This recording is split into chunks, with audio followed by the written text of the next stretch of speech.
তার এই অল্প বয়সে যে বিশাল ত্যাগ এই দলের জন্য, এই দেশের জন্য, তাকে আমি শুধু বিএনপির নেতা বলেই সম্বোধন করছি না। সে বাংলাদেশের নেতা ছিল, জাতীয় নেতা ছিল। আজকে যদি শফিউল বারী বাবু আমাদের মাঝে থাকতেন, যে অবস্থায় সে ছিলেন তার চেয়ে অনেক উপরে তার অবস্থান থাকে। তার মৃত্যু আমাদেরকে নাড়া দিয়েছে। তার এই অকাল মৃত্যু আসলে আমরা মেনে নিতে পারি নাই।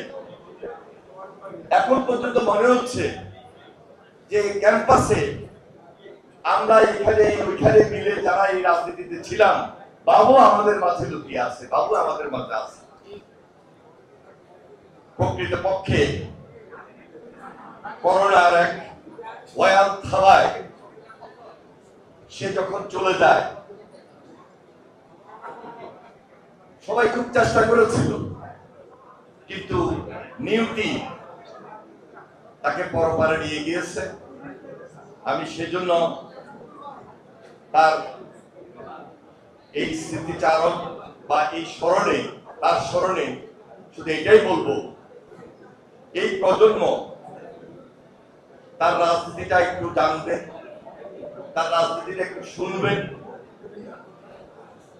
সে রাজনীতি করতে গিয়ে কখনো অর্থের পেছনে ঘুরে নাই, লোভ লালসা তার রাজনীতিতে ছিল না।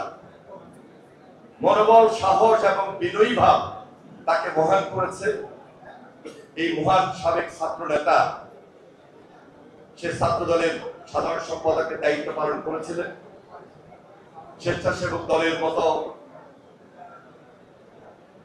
এই অঙ্গ সংগঠনের সভাপতির দায়িত্ব পালন করেছেন। আমি তার আত্মার মাগফিরাত কামনা করছি এবং আবারও বলছি, মহান আল্লাহ তাআলা তাকে বেহেশতে নসিব করবেন। তার সঙ্গে আমার শুধু এলাকার সম্পর্কই ছিল না,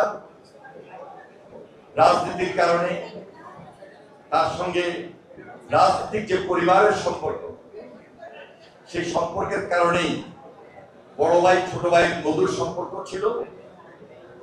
আমি তাকে স্মরণ করে আজকে খুব অল্প সময়ের জন্য আমি আমার বক্তব্য শেষ করলাম।